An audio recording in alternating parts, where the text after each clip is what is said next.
And now, ladies and gentlemen, please welcome for the red corner, representing Germany, Abass Baraou.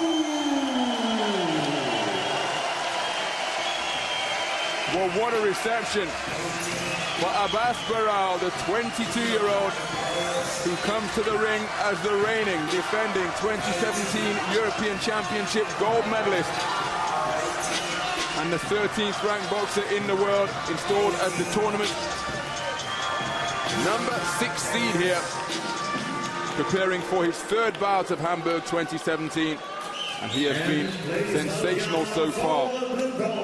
Representing Cuba, Roniel Iglesias. But what a formidable figure we have approaching the blue corner now. A man who has won everything there is to win in AIBA Open Boxing. Olympic champion in the 64-kilogram light welterweight division at London 2012. A world champion way back at Milan in 2009. Making his 4th appearance at a World Championships here, and that is Roniel Iglesias from Cuba.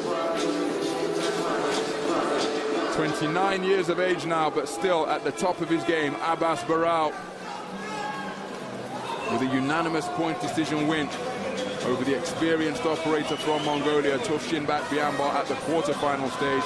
Roniel Iglesias outpointing the USA's Quinton Randall, the man who took the oath on behalf of the athletes here at the opening ceremony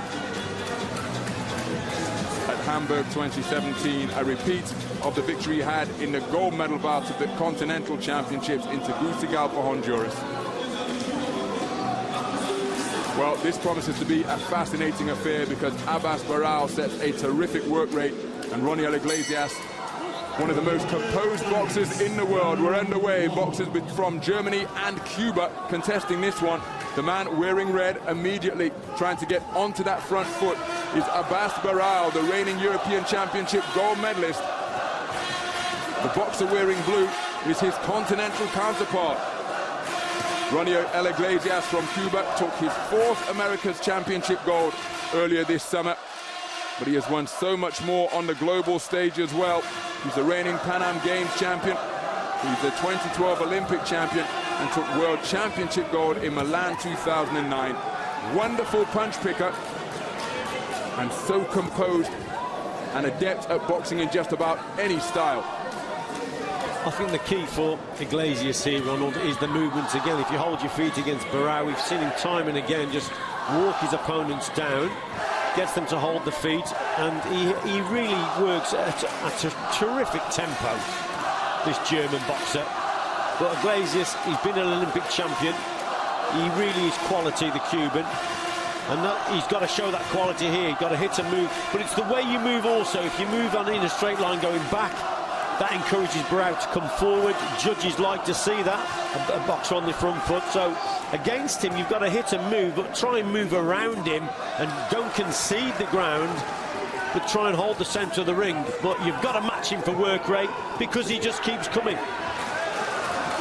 Targeting the southpaw left early in the contest is Iglesias, and it will be interesting to see whether increased Iglesias accuracy will force Baraou backwards, because that's not a posture we see Baraou adopt too often. Taking good right jabs there. Look at the manner in which his head is just being touched backwards by the straight punch with the lead hand from Iglesias. Good left hand to the body from the man in blue. Again, Baraou trying to get on the inside and work away at the incredibly high tempo that he likes to set. And the tactics that he does set, Baraou, he tries to wear the opponent down and probably then thinks about winning the fight more or less in the second part of the contest, or from the mid-section onwards. He always ends about very, very strong indeed and catches the judge's eyes towards the end of every round. So it's important for Iglesias to match his opponent here for work rate, and let's see how fit Iglesias is, because we know that Baraou just keeps coming and he finishes the rounds very strong indeed, Ron. The pattern you've just described is exactly how he won his first contest of this tournament against a talented man from the Dominican Republic, Juan Solano. He was targeted by uppercuts repeatedly by the tall, lean fighter, junior global medalist. but then in the second and third round he came on so strong, bringing about a standing count, and ultimately won a 4-0 points victory, which was a terrific display. But after conceding the opening round clearly against the back foot brilliance of Juan Solano. I mean, that round, I actually thought Iglesias landed the better shots and won the round, but we've seen it in this tournament so far that some judges prefer that front foot type of boxing. But for me, it's all about hitting the target, landing the better quality shots, and Iglesias, for me, did that in this round. Baraou keeps coming forward, but we've seen him on many occasions. He's probably prepared to give up that first round. He loses a lot of the first rounds I've seen him box, but he comes on strong, doesn't he? Second and third round is when he does his better work, because he doesn't seem to tire. So it's a big challenge and a big job on the hands for this guy. Elected to stand in between rounds, Abass Baraou, and his chest barely breathing any more than it was on his walk to the ring. So into the second round we go. The boxer wearing blue is the accomplished, experienced figure of Roniel Iglesias, getting to work with straight punches. Baraou changing direction effectively, but working away with the left hand to the body now. But Iglesias is finding holes in his defenses, bobbing and weaving, but look at that left hand that went behind the right glove, and then a right hook got behind the left glove from Iglesias.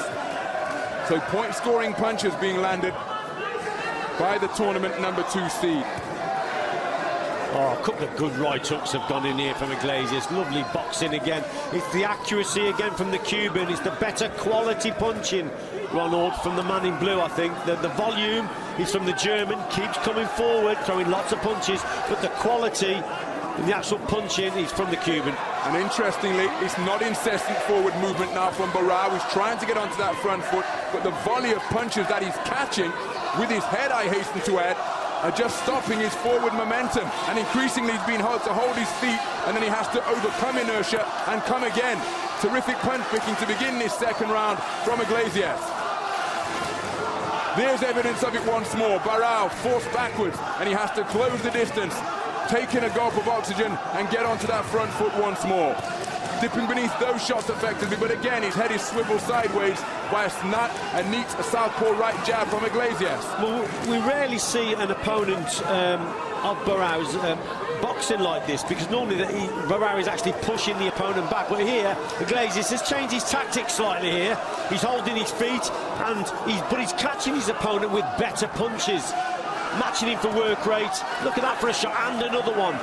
How strong is Baraou though, Ron? He keeps on coming. My goodness, his head is being sunk into his shoulders by punches like that 1-2 combination, but he gets right back onto the front foot, barely seeming out of breath, and tries to walk his man down once again. There he lands with a good right hand, but Iglesias neatly steps out into the space of the ring by moving to his right. But look at that for a good double right hook from Iglesias before Baraou comes back with a right hand of his own. Terrific action here, and it's all in the space of the ring. Iglesias refusing to be confined or pinned or bulldozed back to a corner.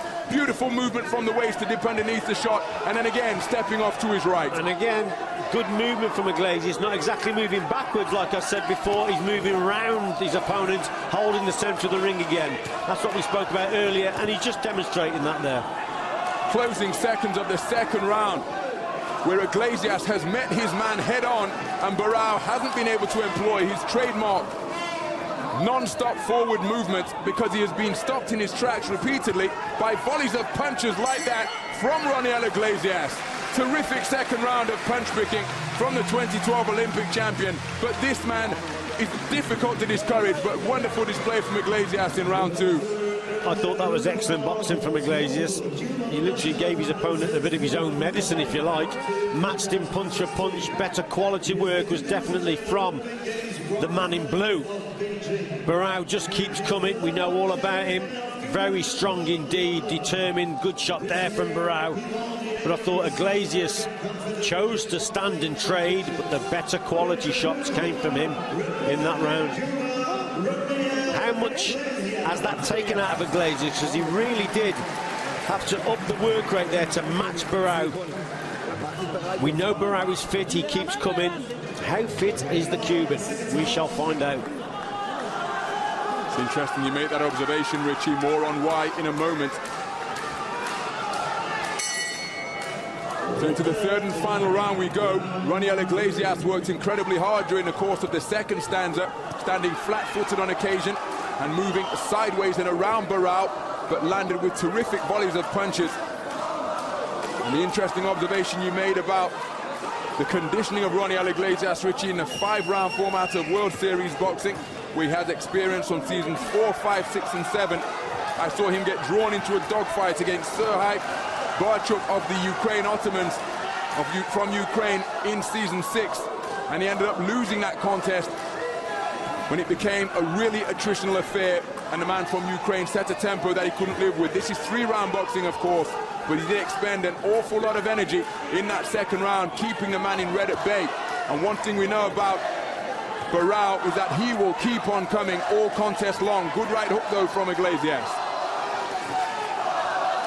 Baraou on the front foot once again. Precise punches still being placed out by Iglesias. Some of them are being caught on the gloves, but again, Iglesias still alert enough to make Baraou miss. He took a left hook a few moments ago, did the Cuban. But incessant punching coming from him, just pecking and poking away with the lead right hand, and then bringing other shots into play as well. Well, he keeps coming, Baraou, but he keeps walking onto shots. Again, I've been more impressed with Iglesias in this round. His work rate has been fantastic, and maybe Baraou is just tiring a little bit. He keeps coming, but he's walking onto a lot of shots. He's taking a lot of punishment in that second round, did Baraou, and it may be having an effect. He knows only one way, to come forward. His feet are very square. He's fairly easy to hit, and Iglesias is finding the better shots. There's no secret about how Abass Baraou likes to box. Launching a big right hand that wasn't too far away. The question often is, can you neutralize his aggression, or can you withstand the volume of his punches that he likes to let go? Iglesias has done a terrific job of forcing a man backwards like that by meeting him, picking him off, and then moving to the side, deep into the third and final round. And still, Baraou continues to pour forward. Good left uppercut on the inside from the German. Right hook around the corner, and this one is indeed becoming a dogfight. Now Baraou, you see, we know he comes on strong. He's a fit fella. That a good shot that was from Baraou, but Iglesias, he's responded well. So toe-to-toe exchanges in the space of the boxing ring. 20 seconds to go in the third round. The legs tangle. Down goes Iglesias, and Iglesias has come up with a cut, and that's why the referees called time. Now, what has caused this cut? Well, the heads were coming together. It's a clash of heads that's caused it. The southpaw and orthodox boxer, always an increased likelihood. And deep into the third and final round, Roniel Iglesias has picked up an injury. 12 seconds to go. Baraou back into the breach once more. Iglesias looking to hold on. He wills to the canvas for a second time. No count from the ref. My goodness, what a contest. What an incident-filled contest. The crowd cheering that one enthusiastically. Augie Sanchez and Billy Welsh, the American coaching contingent, in the stands here, keeping a close eye on proceedings, no doubt for future reference, but there's evidence of the injury sustained to the right eye on Roniel Iglesias. I think, Ron, the last 30 seconds maybe the pace of the contest caught up on Iglesias, but for me, he's done the better work. He put in a tremendous shift there. He matched his opponent punch for punch. Better quality shots, I think, came from the Cuban. We know what Baraou's all about. Terrific work rate. But I just think he's been beaten by better quality punching by the Cuban, and for me, the Cuban's got it. But Baraou, he just ran out of time. Well, I tend to agree with your perspective. Here's the official verdict. Split decision. In the blue corner. And Roniel Iglesias goes through to contest World Championship gold, looking to add to the world title that he won in Milan 2009, a 4-1 points winner over the tournament number 6 seed, the home boxer Abass Baraou from Germany.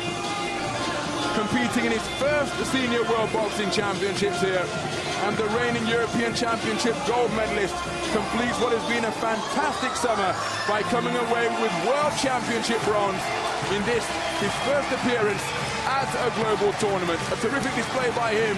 He deserves immense credit for playing his part in what has been a fantastic display. He's utterly crestfallen, but let's give credit to the kudos and kudos to the composure demonstrated by Roniel Iglesias, who is through to contest the gold medal bout against Shakram Giasov, and that is a rematch of the quarter-final stage from Rio 2016, where the tournament number 1 and 2 seeds will face off for World Championship gold.